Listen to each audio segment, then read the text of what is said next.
आगे चलते हैं। हमारे पास ये बातें सिंपल सी हैं, लाइक ये तो आपको आइडिया होगा ही कि टेम्पोरल लोब जो है वो मेमोरी के साथ एसोसिएशन होता है, वहाँ हिप्पोकैम्पस पड़ा होता है। मेन सेंटर कौन सा है, मेमोरी सेंटर कौन सा है, टेम्पोरल लोब है। शॉर्ट टर्म मेमोरी हिप्पोकैम्पस में रहती है। शॉर्ट टर्म मेमोरी जो है limbic system, hippocampus limbic system का पार्ट है ना। लिम्बिक सिस्टम में ना सिंगुलेट गैरस और हिप्पोकैम्पस एमिगडाला वगैरह सब कुछ आते हैं। इमोशंस के साथ ज़्यादा रिलेटेड होता है लिम्बिक सिस्टम। मतलब यूँ कह लो कि ये कुछ इमोशंस जो मेमोरी नहीं बन जाते, तो उसकी वजह से लाइक लिम्बिक सिस्टम के साथ ना बड़ा करीब कनेक्शन होता है ये मेमोरी सेंटर का। तो इस वजह से जिन चीज़ों के साथ आपका इमोशंस अटैच हो ना, वो चीज़ें याद रह जाती हैं। खैर, आगे चलते हैं। तो कहते हैं short term memory loss, limbic association area को डैमेज होगा तभी शॉर्ट टर्म मेमोरी लॉस हो जाएगा। और लॉन्ग टर्म मेमोरी लॉस होगा तो लिम्बिक सिस्टम गया, एमिगडाला गया। तो ये रट्टा मार लें आप इन बातों को कि शॉर्ट टर्म मेमोरी में हिप्पोकैम्पस, वो ना हो तो लिम्बिक एसोसिएशन एरिया, सही है। और लॉन्ग टर्म मेमोरी में लिम्बिक, वो ना हो तो एमिगडाला, सही है। और लिम्बिक सिस्टम जो है उसमें इमोशंस के साथ, मेनली इमोशंस में कौन सा हिस्सा इन्वॉल्व होता है, वो होता है सिंगुलेट गैरस। इसको मैंने ऐसे याद किया कि जो सिंगिंग है ना, वो एक इमोशन है। तो सिंगुलेट गैरस सिंगिंग से, ठीक है। तो अब सिंगुलेट गैरस लोगों को पता ना कहाँ होता है।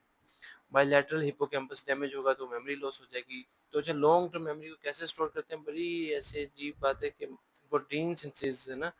नई तरह की प्रोटीन्स बनती हैं जब आप ऐसे मेमोरी स्टोर होती है ना, तो उसमें नई तरह की प्रोटीन्स बनती है और जीन एक्टिवेशन होती है। तो उसके नतीजे में ना आपकी लॉन्ग टर्म मेमोरी स्टोर्स होती हैं। शॉर्ट टर्म मेमोरी जो है हिप्पोकैम्पस में, शॉर्ट टर्म मेमोरी में अगर हिप्पोकैम्पस नहीं है तो limbic association area, retrograde amnesia temporal lobe में, टेम्पोरल लोब उड़ जाएगा, मेमोरी उड़ जाएगी तो रेट्रोग्रेड एमनेसिया हो जाएगा। अच्छा, एक एक एक बंदा है, उसको ना स्ट्रोक हुआ, उसके बाद ना उसके मोटिवेशन और डिप्रेशन, सॉरी, मोटिवेशन कम हो गया और डिप्रेशन में रहता है। तो फ्रंटल लोब जो है ना हमारा, ये बिहेवियर वगैरह के साथ रिलेटेड होता है, तो उसका वो डैमेज हो गया। ये बातें ना मोस्टली रट्टे वाली हैं। मैं आपको दिखा सकता हूँ फ्रंटल लोब क्या है, उसका एक्शन क्या है वो आपको याद करना पड़ेगा, जितना हो सकता है बता सकता हूँ। अच्छा, एक बंदे को ना हेड इंजरी हुई है और वो डिप्रेशन और लैक ऑफ मोटिवेशन है, तो फ्रंटल लोब उड़ गया। मेमोरी सेंटर है तो टेम्पोरल लोब उड़ गया। पायोजेनिक एब्सेस जो है सबसे कॉमन, वो ये फ्रंटल लोब में ही बनते हैं सबसे ज़्यादा एब्सेस। राइटिंग और स्पीच के साथ भी फ्रंटल लोब का ताल्लुक है। और भी लोब्स हैं लेकिन फ्रंटल लोब को भी ताल्लुक है, लिखने पढ़ने के साथ ना, बोलने के साथ। फ्रंटल लोब का स्पीच के साथ तो आपको याद होना चाहिए ना, ब्रोकाज एफेसिया हमने पढ़ा था। राइटिंग के साथ भी इसका ताल्लुक है। अच्छा, राइटिंग स्पीच के साथ फ्रंटल लोब का एंटीरियर पार्ट का ताल्लुक है। प्रोस्पगनोसिया ये होता है कि आप ना चेहरों की, चेहरे नहीं पहचान पाते। तो ये क्या कहते हैं, temporal lobe, inferior temporal lobe का मसला हो ना अगर, तब ये होता है प्रोस्पेगनोसिया। इंफीरियर टेम्पोरल लोब में एक और ख़ास बात क्या थी, वहाँ पड़ा था ओल्फैक्टरी एरिया। मैंने आपको बताया था पहले कि सुपीरियर टेम्पोरल लोब में पड़ा होता है हमारे पास ये जो अपना ऑरिकुलर है, और जो इंफीरियर टेम्पोरल लोब में पड़ा होता है ओल्फैक्टरी, सूंघने वाला। और जो इंफीरियर टेम्पोरल लोब में ही प्रोस्पेगनोसिया का डैमेज होना, तो वही करा होता है। असल में वहाँ होता है एक fusiform gyrus of temporal lobe, ठीक है। फ्यूजिफॉर्म को मैंने यूँ याद किया, फ्यूजिफॉर्म मतलब shape, face forming gyrus of temporal lobe, ये फेस को रिकॉग्नाइज करवाते हैं। तो अगर इसकी लियन होगी ना तब बंदे को प्रोस्पेगनोसिया होगा। प्राइमरी एडिटरी प्राइमरी एडिटरी कॉर्टेक्स कहाँ होती है, सुपीरियर टेम्पोरल लोब में। साउंड परसेप्शन कहाँ होती है, टेम्पोरल लोब में। Majority of cerebral cholinergic fibres originate, अच्छा, ब्रेन में वो पूछता है कि किस जगह से मोस्ट ये कोलिनर्जिक फाइबर्स ओरिजिनेट करते हैं। ये एक होता है न्यूक्लियस बेसिलियस ऑफ मीनट,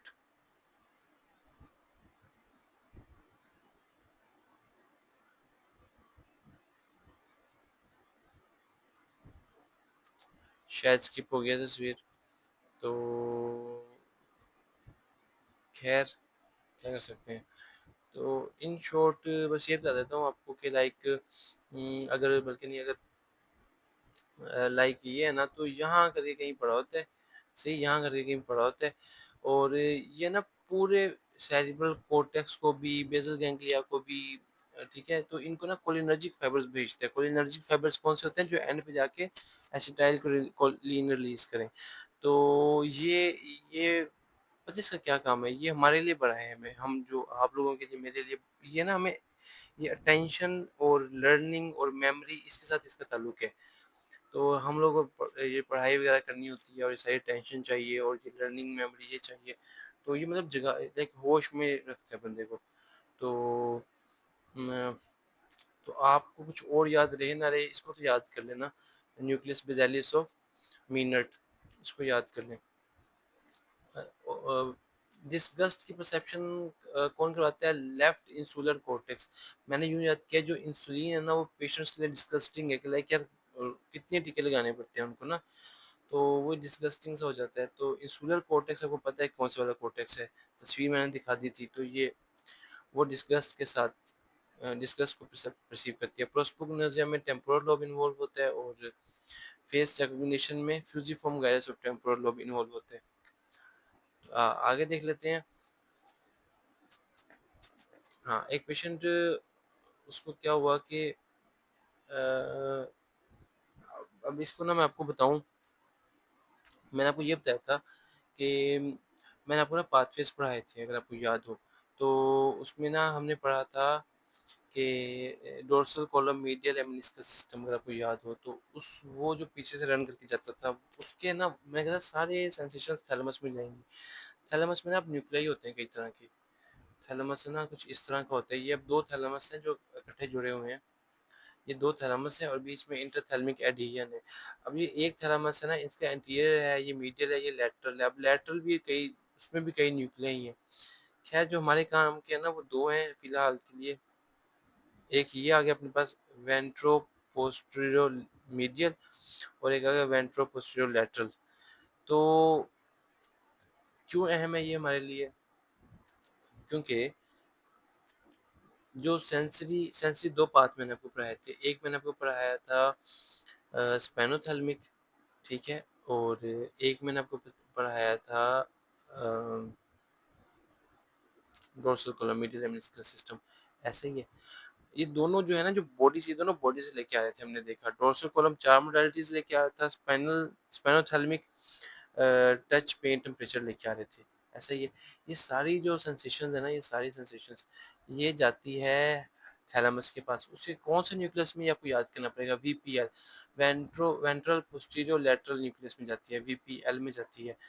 सही है। और जो है ना फेस सेंसेशंस, अब ये बात मैंने आपको नहीं बताई थी कि जो फेस सेंसेशंस है ना, ये जाती है सबसे ये सारी सेंसेशंस है ना, ये भी फेस वाली भी जाती है थैलेमस में।